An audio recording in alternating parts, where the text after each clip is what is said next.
എന്താണ് ഈ തബറുക്ക്? അങ്ങനെ ഒരു തബറുക്ക് ഉണ്ടോ? തബറുക്ക്? തബറുക്കിൽ നിന്നിട്ടാണല്ലോ ഉടലെടുത്തത് എന്ത്? മുടി വിതരണ പദ്ധതിയും ഇല്ലാത്ത മുടി ഉണ്ടാവലും, എന്നിട്ട് അതിലൂടെ പള്ളിമുടി, തൊപ്പിമുടി, അല്ല മുടിപ്പള്ളി, തൊപ്പിപ്പള്ളി, അങ്ങനെ ഓരോ സാധനത്തിന്റെ പേര് പറഞ്ഞ് പള്ളി ഉണ്ടാവാം, അല്ലേ? അങ്ങനല്ലേ പോകുന്നത്. മുടിപ്പള്ളി, പള്ളിക്ക് പേര് തന്നെ മുടിയിലേക്ക് ചേർത്തിട്ടാണ്. അള്ളാഹ് പറഞ്ഞത് പള്ളി ഇന്നൽ മസാജിദ ലില്ലാഹ് ഫലാ തദ്ഉ മഅ അല്ലാഹി അഹദ. അള്ളാഹ്ക്ക് വേണ്ടി. എന്താണ് ആ പള്ളിയിൽ ചെയ്യപ്പെടേണ്ടത്? അത് മുടി വിതരണമല്ല, മുടിക്ക് വേണ്ടിയല്ല, വേറെ എന്തെങ്കിലും ഭൗതിക നേട്ടങ്ങൾക്ക് വേണ്ടിയല്ല, വേറൊരു പുതിയൊരു ബർക്കത്തെ അല്ല അവിടെ ഉണ്ടാവേണ്ടത്. അള്ളാഹ് പറഞ്ഞ ബർക്കത്തിന്റെ കേന്ദ്രമായി മാറേണ്ട പള്ളി ആവേണമെങ്കിൽ എന്ത് വേണം? അള്ളാഹനെ മാത്രം പറയപ്പെടണം, അള്ളാഹന്റെ മുദ്രാവാക്യം മാത്രം അവിടെ പൊക്കി പൊക്കി പൊക്കി പറയണം. പതുക്കെ പറഞ്ഞ പോരാ, അല്ലാഹു അക്ബർ, അതവിടെയാ പറയേണ്ടത്. അതിനു വേണ്ടി ജനങ്ങൾ പോകണം, അവിടെ സുജൂദ് നടക്കണം, അവിടെ റുക്കൂ നടക്കണം, അവിടെ ഖുർആൻ പാരായണം നടക്കണം, അല്ലാഹുവിന്റെ ദിക്ർ നടക്കണം. പ്രത്യേകിച്ച് അത് നടക്കാൻ വേണ്ടി സ്ത്രീകൾ അല്ല അവിടെ ശബ്ദകോലാഹലം ഉണ്ടാക്കേണ്ടത്. നാം കഴിഞ്ഞ ക്ലാസ്സിൽ കളിപ്പിച്ചില്ലേ, ഖുതുബത്ത് റാത്തീബ് സ്ത്രീകളും പുരുഷന്മാരും മിശ്രമായിട്ട് പള്ളി ഇരുട്ടാക്കിയിട്ട് കേരളത്തിൽ 11:30 മണിക്ക് ഇങ്ങനെ ചെല്ല, മുഹയ്യദ്ദീനേന്ന് വിളിക്കുക. എന്നിട്ട് ആ ശബ്ദം എനിക്കപ്പം തന്നെ സ്പീക്കറിലൂടെ കേൾപ്പിക്കുകയാണ് നമ്മുടെ ക്ലാസ് മെമ്പർ. ഒരു സഹോദരൻ, നിങ്ങളൊന്ന് കേൾക്കൂ, ഇവിടെ 11:30 മണിയാണ്, ഇന്ത്യയിൽ പള്ളി ഇരുട്ടാണ്, വെളിച്ചമില്ല, പെണ്ണുമാണും ഒന്നിച്ചിട്ട് മിക്സായി കലർന്നിട്ട് അവിടെ യാ ഗൗസ് യാ മുഹയ്യദ്ദീൻ അബ്ദുൽ ഖാദിർ ജീലാനി എന്ന് റസൂൽ മരിച്ച് 500 കൊല്ലം ശേഷം ജീവിച്ച, ഇറാഖിൽ മരിച്ച ഒരു മനുഷ്യന്റെ പേര് ഇങ്ങനെ പള്ളിയിൽ ചൊല്ലി വിളിക്കുകയാണ്. എന്തായിരിക്കും അള്ളാന്റെ കോപം? അള്ളാഹ് പറയുന്നത്, നിങ്ങൾ പള്ളി കെട്ടിയത് പള്ളിയുടെ ഉടമകളെ അള്ളാനെ മാത്രം അതിൽ വിളിച്ച് പ്രാർത്ഥിക്കാനാണ്, അള്ളാന്റെ കൂടെ വേറൊരു ശിട്ടിയെയും വിളിച്ച് പ്രാർത്ഥിക്കാതിരിക്കാൻ വേണ്ടിയാണ്. അപ്പോൾ സംഭവിക്കുന്നത് എന്താണ്? മുടിപ്പള്ളി ഉണ്ടാക്കുമ്പോൾ, ഒരു പ്രത്യേക പേരിൽ ഉണ്ടാക്കുമ്പോൾ, പിന്നെ അവിടെ പള്ളിയിൽ പൂജയായിരിക്കും വരിക, അവസാനം തവാഫായിരിക്കും വരിക. നാം കണ്ടതാണ് എത്രയോ ലോകത്തിൽ പള്ളിയുടെ ലക്ഷ്യം മാറ്റി വെച്ചുകൊണ്ട് ആ പള്ളിയിൽ അള്ളാഹു അല്ലാത്തവർക്ക് അള്ളാഹ്ക്ക് നൽകുന്ന അവകാശം നൽകാൻ വേണ്ടി പരിശ്രമിച്ചവരുടെ നാടുകളിലൊക്കെ, പള്ളികളിലൊക്കെ ശിർക്കുകൾക്ക് പതാക, ശിർക്കുകൾക്ക് മുദ്രാവാക്യങ്ങൾ. ഞാൻ പറഞ്ഞില്ലേ,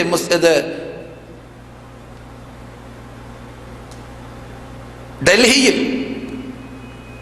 അവിടെ ഒരു എക്സ്പ്രസ് തന്നെ താജ്മഹലിലേക്ക് പോകുന്നു, നിസാമുദ്ദീൻ എക്സ്പ്രസ്. അപ്പോൾ തോന്നി ഞങ്ങൾക്ക്, ഞാൻ അവിടെ പഠിക്കുന്ന കാലഘട്ടത്തിൽ, എന്താണ് ഈ നിസാമുദ്ദീൻ? അവിടെ മഹാപള്ളിയും മഹാഖബറൊക്കെ ഉള്ള സ്ഥലത്ത് പോയപ്പോൾ അവിടെ തവാഫ് നടക്കാണ്. ഞങ്ങളോട് ആദ്യം ഐഡന്റിറ്റി കാർഡും ആ നമ്പർ കുറിക്കാനൊക്കെ പറഞ്ഞു. പിന്നെ അല്പസമയത്തിയപ്പോൾ ഹജറുൽ അസ്വദ് ചുംബിക്കുന്ന മാതിരി ഒരു ചുംബനന്റെ സ്ഥലമുണ്ട്.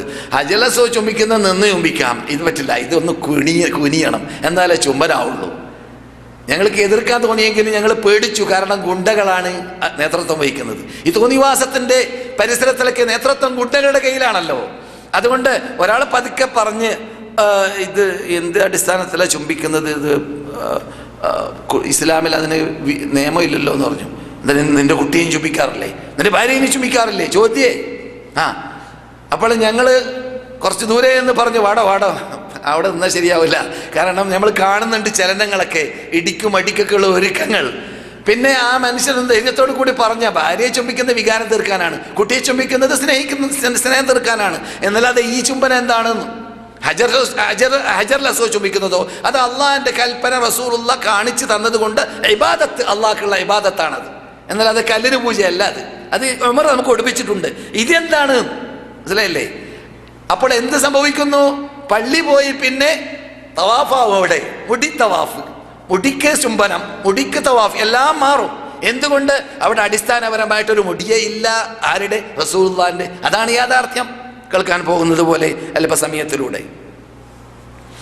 അപ്പോൾ ഇത് പറയുമ്പോൾ ഞാൻ പറയാറുണ്ട്, കുളിപ്പിച്ചിട്ട് കുട്ടി ഇല്ലാതാവാനും പാടില്ല, കുളിപ്പിക്കാതെ കുട്ടി വടക്കായി നീചമായി വളരെ അഴുക്കായി മാറാനും പാടുള്ളതല്ല.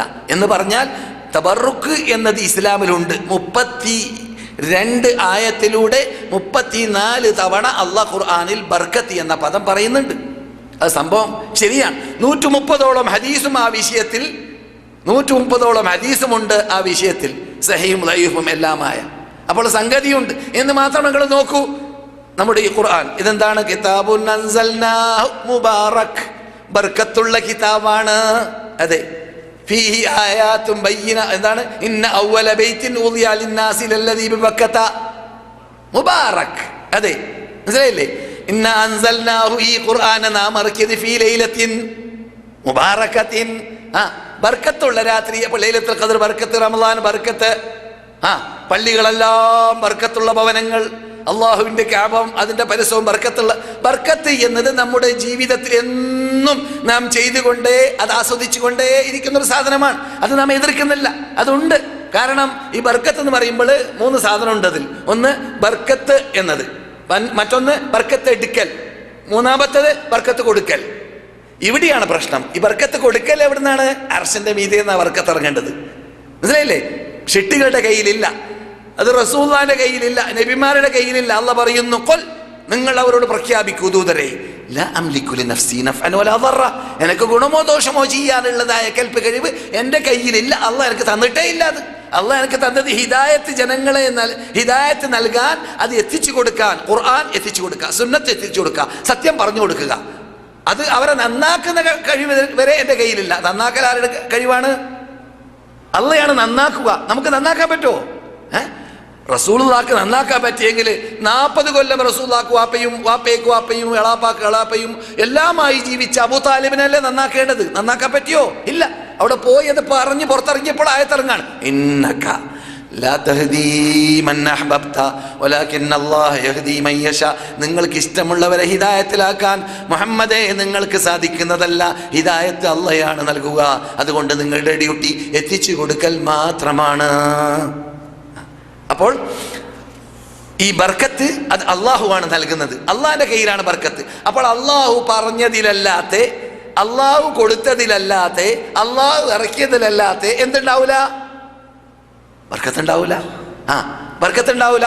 അങ്ങനെയുള്ള ബർക്കത്ത് അള്ളാഹു നൽകിയതിൽപ്പെട്ടതാണ് നബി സല്ലല്ലാഹു അലൈഹി വസല്ലമിന്റെ ശരീരം സ്പർശിച്ചത്. നബിയുടെ ശരീരവും അത് അള്ളാഹു എന്തിനു കൊടുത്തു? അത് വെറുതെ ഒന്നുമല്ല, അത് അള്ളാഹ് അയച്ച ദൂതരാണ് എന്ന് തെളിയിക്കാൻ വേണ്ടിയുള്ള ഒരു അലാമാത്തുൻ നുബുവ, നുബുവത്തിന്റെ അലാമത്താണ്, നുബുവത്തിന്റെ തെളിവാണ്. നബി ഞാൻ അള്ളാഹിന്റെ ദൂതരാണ് ലേക്കുള്ള തെളിവാണ്. നബി ഹുദൈബിയ സന്ധിയിൽ അവിടെ സഹാബാക്കൾക്ക് വെള്ളമില്ലാതെയായി, കൈവച്ചു പാത്രത്തിൽ. അപ്പോൾ വെള്ളം ഇറങ്ങാൻ ആരംഭിച്ചു. 1400-ൽ പരം പേര് വുദു പിടിച്ചു.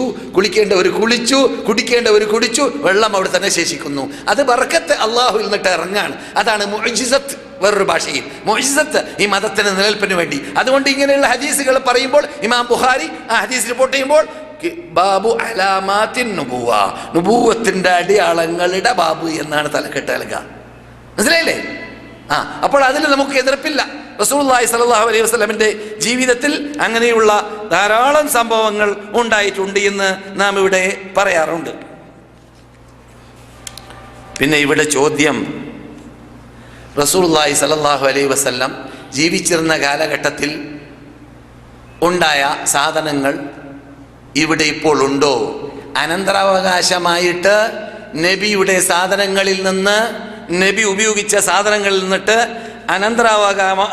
അവകാശമായിട്ട് ശേഷിച്ചത് വെറും അവരുടെ കൂടെ ഉണ്ടായിരുന്നതായ ആയുധം, പിന്നെ അവര് സദഖ ചെയ്തതായ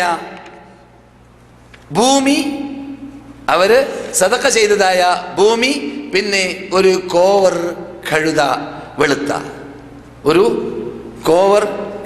വെളുത്ത, അറിയില്ലേ? കഴുതയുമല്ല, ഒട്ടകവുമല്ല, കഴുതയുമല്ല, കുതിരയുമല്ല, അതിൻ്റെ മധ്യത്തിലുണ്ടാകുന്ന സാധനത്തിൻ്റെ പേരാണ് ബഗ്ല. ഇതേ അനന്തരാവകാശമായിട്ട് റസൂൽ നിന്നിട്ട് ഉണ്ടായിട്ടുള്ളൂ എന്നാണ് ബുഖാരി റിപ്പോർട്ട് ചെയ്യുന്നത്. പിന്നെ റസൂലുള്ളാഹി സ്വല്ലല്ലാഹു അലൈഹി വസല്ലമിന്റെ ചെരുപ്പുണ്ടായിരുന്നു. അത് അനന്തരാവകാശം പറയാൻ പറ്റില്ലല്ലോ. ചെരുപ്പുണ്ടായിരുന്നു. അവർ ഉപയോഗിച്ച ബുർദയുണ്ടായിരുന്നു. ബുർദയും ചെരുപ്പും റസൂലുള്ളാഹി വഫാത്തായ ശേഷം ഇവിടെ സഹാബാക്കൾ ഉപയോഗിച്ചിരുന്നു. പക്ഷേ അല്ലാഹു സുബ്ഹാനഹു വ തആല അതിനെയെല്ലാം ഇവിടെ നിന്ന് ജനങ്ങളുടെ ദൃഷ്ടിയിൽ നിന്നിട്ട് ദൂരപ്പെടുത്തിയതുപോലെ, ഉദാഹരണത്തിന് നബിയുടെ കയ്യിൽ ധരിച്ചതായ മോതിരം, അതിൽ മുഹമ്മദുൻ റസൂലുള്ളാഹ് എന്ന് എഴുതി വെച്ചിട്ടുണ്ട്. ആ മോതിരം റസൂലുള്ള വഫാത്തായ ശേഷം അബൂബക്കർ ഉപയോഗിച്ചു, പിന്നെ ഉമർ ഉപയോഗിച്ചു, പിന്നെ ഉസ്മാൻ ഉപയോഗിച്ചു. ഉസ്മാന്റെ കയ്യിൽ നിന്നിട്ട് ബീർ അരീസി എന്ന ജൂതന്റെ തോട്ടത്തിലുണ്ടായ കിണറിൽ വീണു. എവിടെ? ഖുബ പള്ളിയുടെ പടിഞ്ഞാറ് ഭാഗത്ത് സ്ഥിതി ചെയ്യുന്ന മെയിൻ ഗേറ്റിൽ നിന്നിട്ട് പുറത്തിറങ്ങുമ്പോൾ വലത് ഭാഗത്താണ് ആ കിണർ. ഞാൻ വരുന്ന കാലഘട്ടത്തിൽ ആ കിണറുണ്ടായിരുന്നു. 40 വർഷങ്ങൾക്ക് മുമ്പ് ഞാനത് കണ്ടിരുന്നു. ആ കിണറിൽ വീണു. എന്നാൽ കിണറിലുള്ള സാധനം വീണാൽ, പ്രത്യേകിച്ച് ഇവിടുത്തെ കിണറൊക്കെ ഇന്ന് വരെ അങ്ങനെയാണ്, വളരെ ചെറിയ കിണറാണ്. നമ്മുടെ നാട്ടിലെ പോലത്തെ ഹലാക്കിന്റെ കിണറല്ല, ചെറിയ കിണറാണ്. മനസ്സിലായില്ലേ? അപ്പോൾ ചെറിയ കിണറിൽ മോതിരം വീണാൽ ഖലീഫ അന്വേഷിക്കാൻ തീരുമാനിച്ചാൽ 100 ആൾ ഇറക്കിയാൽ പോരെ? 100 ആൾ ഇറക്കിയിട്ട് മണ്ണുകൾ മുഴുവനും പുറത്തിറക്കിയിട്ട് അതിൽ നിന്നിട്ട് മോതിരം വലിച്ചെടുക്കാൻ പറ്റൂലേ? പറ്റും. സംഭവിച്ചത് അള്ളാഹ് വേണ്ടാന്ന് വെച്ചു. കാരണം ഇവിടെ എനിക്ക് തോന്നുകയാണ്, അള്ളാഹു ആലം, ഇവിടെ പൂജ ബർക്കത്തെടുക്കുന്നതിന് പകരം മുടി വിൽപ്പന പൂജ പോലെ അവിടെ എന്ത് സംഭവിക്കരുത്, ഇങ്ങനെ ഒരു മോതിര പൂജ നടക്കരുത് എന്ന് അള്ളാഹുവിൻ്റെ തീരുമാനമായിരിക്കാം. അതുകൊണ്ട് അള്ളാഹു എന്ത് ചെയ്തു? ആ മോതിരത്തെ ജനങ്ങളുടെ ദൃഷ്ടിയിൽ നിന്നിട്ട് മറച്ചു കളഞ്ഞു. റസൂലുള്ളാഹി മരിക്കുമ്പോൾ റസൂലുള്ളാഹിയുടെ ജഡം ഈ ഖബറടക്കപ്പെട്ട സ്ഥലം ജനങ്ങൾ അറിയുന്നത് കൊണ്ട് റസൂൽ അത് പറഞ്ഞു മരിച്ചു. കെട്ടിപ്പൊക്കപ്പെടാൻ പാടുള്ളതല്ല. ഉറൂസുകൾ എന്ന് നമ്മൾ പറയുന്നതായ നേർച്ചകളും പൂരങ്ങളും നടത്താൻ വേണ്ടി അത് കെട്ടിപ്പൊക്കി ആരാധനാലയ കേന്ദ്രമാക്കി മാറ്റുക പാടുള്ളതല്ല. ക്രിസ്തീയ ജൂത വിഭാഗത്തെ അള്ളാഹ് ശപിച്ചത് അത് കാട്ടിയത് കൊണ്ടാണെന്ന് പറഞ്ഞുകൊണ്ട് റസൂൽ മരിച്ചു. അതുകൊണ്ട് തന്നെ ഇന്ന് വരെ ആ സ്ഥലം മണലിലാണ്, അത് കെട്ടിപ്പൊക്കപ്പെട്ടിട്ടില്ല.